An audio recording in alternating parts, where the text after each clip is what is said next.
নমস্কার বন্ধুরা, আশা করি সবাই খুব ভালো আছো। শুভমিতা ব্লগে সবাইকে স্বাগত জানাই। আজকে তোমাদের সাথে শেয়ার করব মাছের তেলের রেসিপি। এই রেসিপিটা আমাদের প্রত্যেকের বাড়িতে প্রায় দিনই হয়ে থাকে।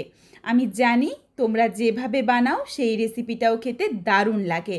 তবে আজকে আমি যেইভাবে বানাবো শাক দিয়ে মাছের তেলের চচ্চড়ি, এই রেসিপিটা থাকলে কিন্তু গরম ভাতের সাথে আর কোনো কিছুর দরকার পড়বে না। তবে বন্ধুরা, বাড়িতে অবশ্যই একবার হলেও এইভাবে মাছের তেলের রেসিপিটা বানিয়ে আমায় কমেন্ট করে জানাতে ভুলো না কিন্তু রেসিপিটা তোমাদের কেমন লাগলো। তাহলে চলো বন্ধুরা, রেসিপিটা দেখে নেওয়া যাক। রেসিপিটা কেউ স্কিপ করো না। স্কিপ করলে আমি কি পদ্ধতিতে রেসিপিটা বানালাম বা কী মশলার অ্যাড করলাম সেটা তোমরা মিস করে যাবে। এখানে আমি প্রথমেই দুটো বেগুন কেটে নিয়েছি। এইদিকে এক আঁটি শাক নিয়ে নিয়েছি। এটা কিন্তু আমরা কুনকো শাক বলি। তোমরা কি শাক বলো এই শাকটাকে অবশ্যই আমায় কমেন্ট করে জানাতে ভুলো না কিন্তু। শাকগুলো একটু ছোট করে টুকরো করে নিচ্ছি। তবে খুব বেশি ছোট করব না, তার কারণ একদমই নরম রয়েছে শাক, এমনিতেই একদম গলে যাবে। শাকটা ধুয়ে পরিষ্কার করে জলটা ঝরিয়ে রাখছি। এইদিকে আমি একটা মাঝারি সাইজের আলু একদম ছোট ছোট করে কেটে নিয়েছি। কয়েক কোয়া রসুন নিয়েছি, দুটো কাঁচা লঙ্কা, একটা টমেটো আর দুটো বড় সাইজের পেঁয়াজ। পেঁয়াজগুলোকে একটু বড় টুকরো করে কেটে নেব। এই রেসিপিটার জন্য পেঁয়াজ একটু বড় করে কাটা হলে খেতে কিন্তু বেশি ভালো লাগে।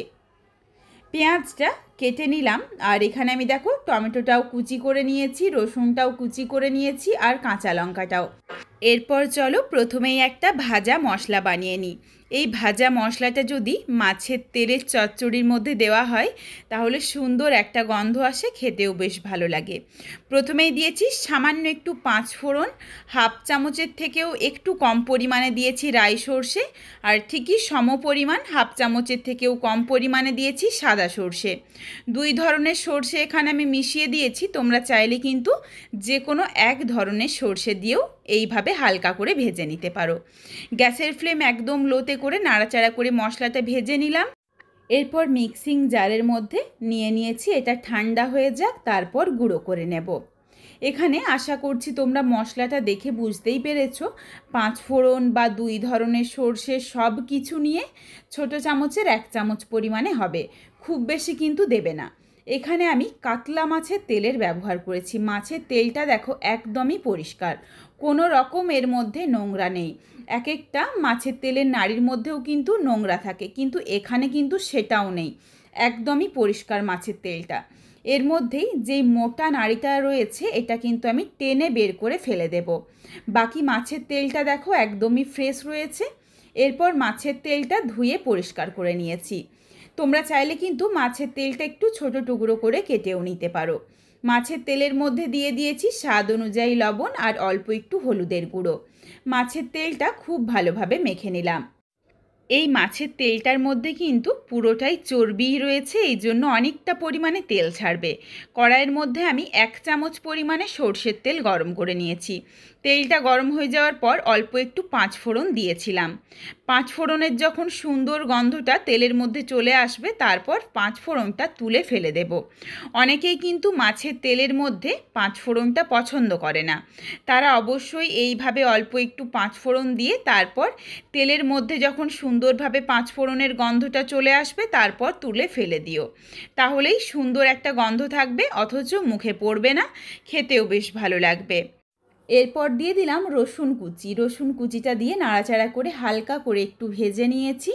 এরপর দিয়ে দিলাম পেঁয়াজ কুচি।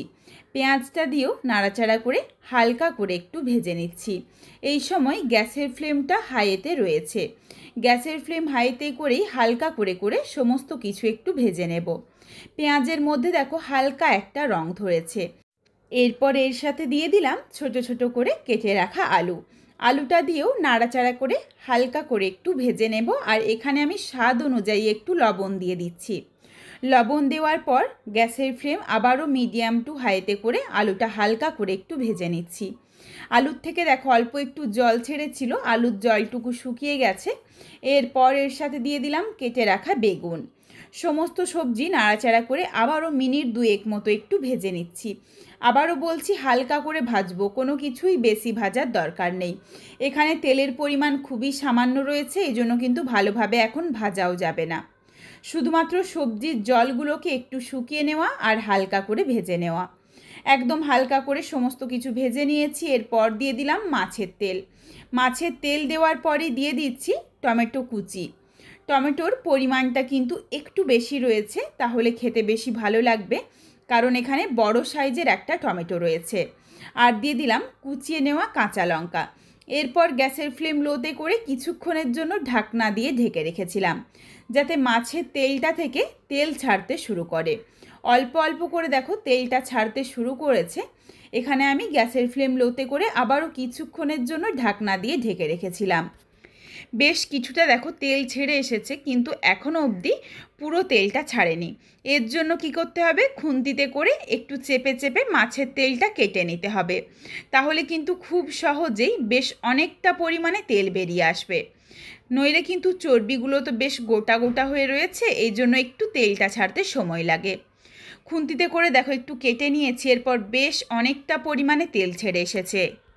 এই মাছের তেলের মধ্যেই সমস্ত সবজি ভালোভাবে ভাজা হয়ে যাবে, সুন্দরভাবে সুসেদ্ধ হয়ে যাবে। কিছুক্ষণ নাড়াচাড়া করে দেখো সবজিগুলো ভেজে নিয়েছি। সবজিগুলো কিন্তু বেশ অনেকটা নরম হয়ে গেছে, তবে এখনও অল্প অল্প জলটা রয়েছে। এই জলটাকে কিন্তু ভালোভাবে শুকোতে হবে। এই রান্নাটার মধ্যে এক ফোঁটাও জলের ব্যবহার করা যাবে না। জল দিয়ে দিলেই কিন্তু খেতে ভালো লাগবে না। এরপর দেখো মাছের তেল থেকে যখন পুরো তেলটাই খুব ভালোভাবে বেরিয়ে আসবে, তারপর দিয়েছি সামান্য একটু হলুদের গুঁড়ো। ঝালের পরিমাণ অনুযায়ী দিয়েছি লঙ্কার গুঁড়ো। তোমরা যেমন ঝাল খেতে চাও সেই বুঝে লঙ্কার গুঁড়োটা দিয়ে নিও। সামান্য একটু দিয়েছি জিরের গুঁড়ো আর ধনের গুঁড়ো। খুবই অল্প পরিমাণে গুঁড়ো মশলা দিয়েছি। গুঁড়ো মশলা দেওয়ার পর খুব ভালোভাবে মিশিয়ে নিয়েছি। এরপর কেটে ধুয়ে জল ঝরিয়ে রাখা শাকটা দিয়ে দিলাম। শাকটা দেওয়ার পর নাড়াচাড়া করে মিশিয়ে নিয়ে কিছুক্ষণের জন্য ঢাকনা দিয়ে ঢেকে রাখবো, যাতে শাকটা একটু মজে যায় আর সুন্দরভাবে সেদ্ধ হয়ে যায়। একদমই জল লাগবে না।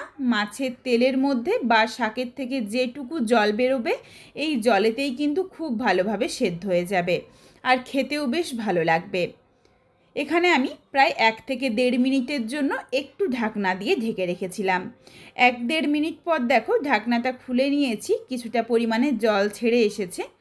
এরপর এখানে দিয়ে দিচ্ছি ভেজে গুঁড়ো করে রাখা মশলা। তবে মশলার পুরোটা দিচ্ছি না, সামান্য একটু রাখছি। বেশিরভাগ মশলাটা কিন্তু দিয়ে দিয়েছি। এই মশলা দিয়ে নাড়াচাড়া করে মিশিয়ে কিছুক্ষণের জন্য ঢাকা চাপা দিয়ে রান্নাটা করে নেব, যাতে শাকটা সেদ্ধও হয়ে যায় আর শাকের জলটা ভালোভাবে শুকিয়ে যায়।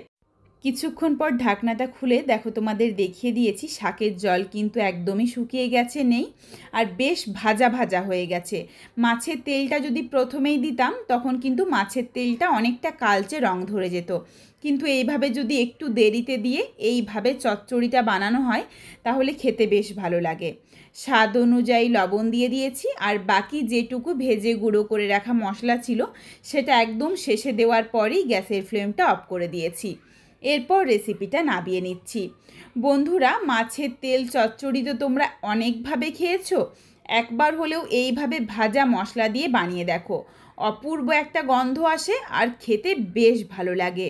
গরম ভাতের সাথে এই রান্নাটা থাকলে আর কোনো কিছুর দরকার পড়বে না।